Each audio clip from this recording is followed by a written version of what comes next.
So main event against a striker with a big name. This has got to be feeling good for this one. Yeah, it's a really good fight. You know, Wonder Boy, we all know, hell of a striker. Only way to go was forward. So, yeah.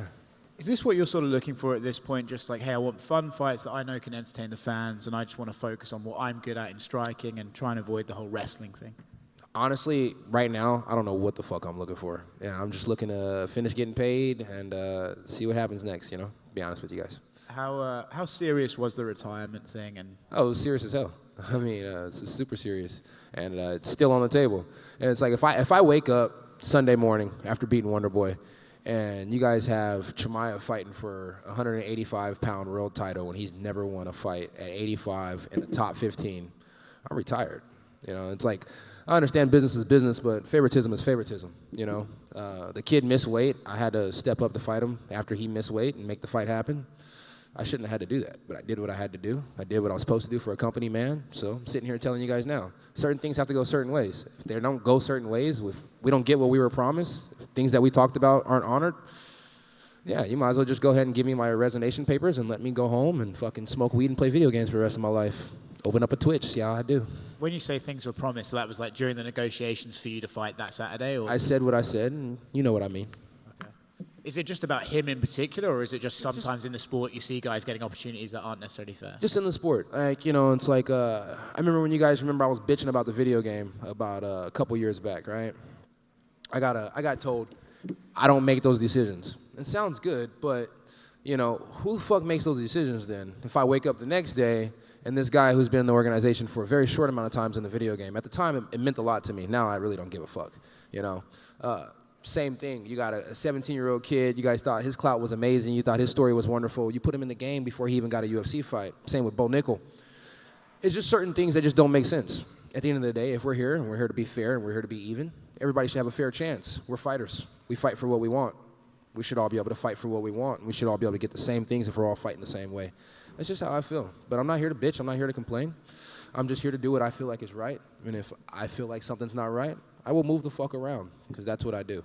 And it's an interesting thing to discuss. I'm curious, was this something that you always felt and you were just like, no, or is it that last fight kind of put things in perspective, like, damn, I mean, people get favoritism here? I've always felt like this, but at the end of the day, I'm going to do what I'm supposed to do as a company man. But that being said, you can only work for somewhere for so long before you start to feel some type of way. And I always feel some type of way. I just keep my mouth shut. I think I work for a wonderful company. I think they're a fantastic company. I just think that sometimes things get done probably not intentionally, just probably because it makes sense business-wise. But then for us fighters who are a part of the business, we get stooped on, we get fucked, and we tend to feel like, God damn, why did we get done like that? So maybe I'm just finally feeling like, why did I get done like that? But that being said, I'm not fucking complaining. I love where I fight. I love how much money I make. I love how often they let me fight. I don't have any true complaints. I just don't think that if I'm putting in this work and the next guy's not, he should get more than me.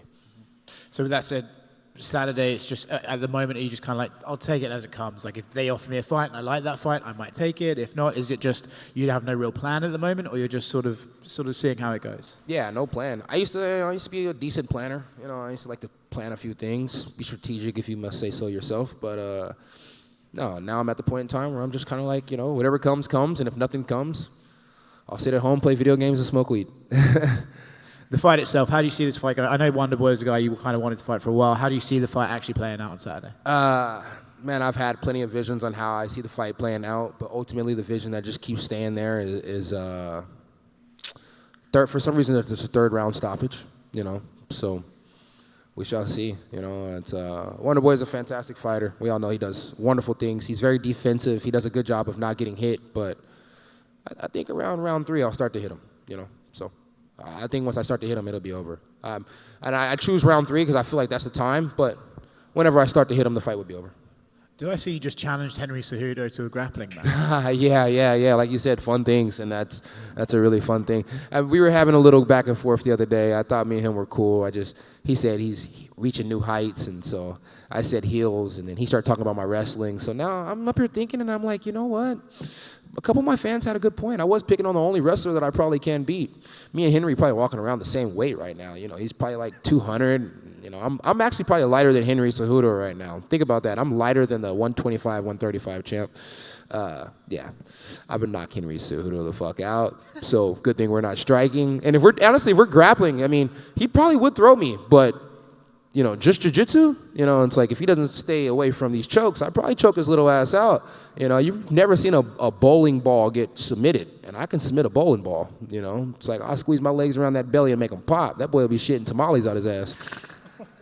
About time I got some laughs. There we go.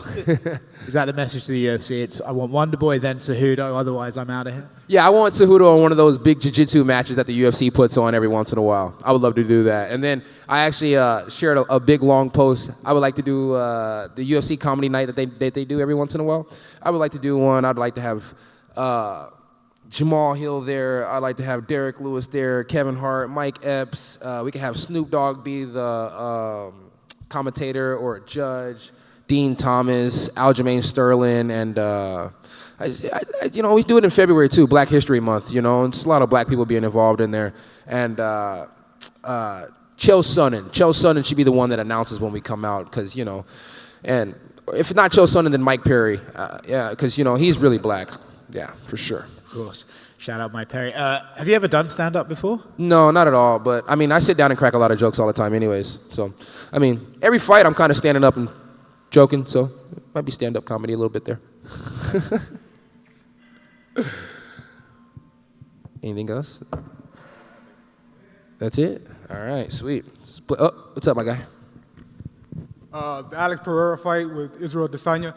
Two strikers that turned into a grappling match. Any chance it turns into a grappling match like that? When did it turn into a grappling match? They shot for a few takedowns. Majority of that fight was contested on the feet. It also ended on the feet. You Brazil or no? No. No? See, that's why you're not fucking saying it how you should say. Alex Pereira knocked the fuck out of Israel Adesanya, and the interviews are over. You got one? No? No. Oh, good. I'm glad he agreed with me. And please, guys, please don't put these monster water bottles up here anymore. And can we get a wireless cord? Because I'm about to bust my ass. All right, I'm gone.